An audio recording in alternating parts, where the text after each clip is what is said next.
If you were born in the 80s, at some point in your life, you've probably raised a cardboard tube over your head and shouted, "I have the power." That's because you grew up in an age where men in furry pants wielding giant swords was acceptable Saturday morning TV fare. We may live in darker times now, but thankfully Chillingo and GlitchSoft have found a magical portal to take us back to those halcyon days. This portal is He-Man, the most powerful game in the universe. GlitchSoft's new iOS cartoon adventure has all the hacking, slashing, and furry pants any child of the 80s could want, plus enough sly winks and in-jokes to satisfy the He-Man diehards.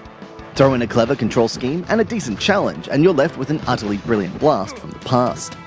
The game starts with He-Man dangling upside down in the dungeons of Snake Mountain, taunted by his arch-nemesis Skeletor about the evil plan he's concocted to take over Eternia. It doesn't take long, mind, for the most powerful man in the universe to get free and start a 27-level campaign to get to Castle Grayskull and save the day. You control He-Man by sliding a finger in the direction you want to go on the left-hand side of the screen. Keeping your finger held down after a slide keeps him moving in that direction. Sword slashes are executed by tapping on the right side of the screen. As you work through the different locations that make up He-Man's home planet of Eternia, you'll gain enough crystals to learn new moves. To perform these moves, you swipe on the right of the screen. Up is always a jump, while the rest of the moves you learn are mapped to left, right, and down swipes. It makes for a fluid experience that's not hampered by hard-to-locate buttons or complex combinations of taps. You're swinging your way through the game as He-Man slashes his way through the creatures and obstacles you come across.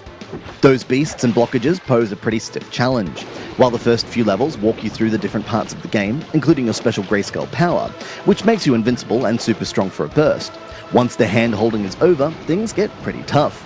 Flying enemies, collapsing scenery, and giant boss battles all block your path to Grayskull. You'll normally manage to scrape through a level with a single star rating, but getting the highest scores requires some dexterous manipulation of our Eternian hero. Thankfully, you can call on Man-at-Arms, He-Man's longtime mentor, for help if you have the right tokens. He'll stomp on from the left of the screen, and as soon as you start swiping, he'll start blasting away with his lasers until his power runs out and he has to pop off to recharge. He-Man, the most powerful game in the universe, is a brilliantly put-together action platforming romp, with a knowing sense of humour and enough winks and nods to keep fans of the original cartoon grinning from ear to ear. Some might find its tougher sections a little much to bear, but fans of the genre are going to find themselves swept away in the cartoon brilliance of the game. Fun, funny, and wonderfully constructed, He-Man, the most powerful game in the universe, is a fitting homage to your childhood memories.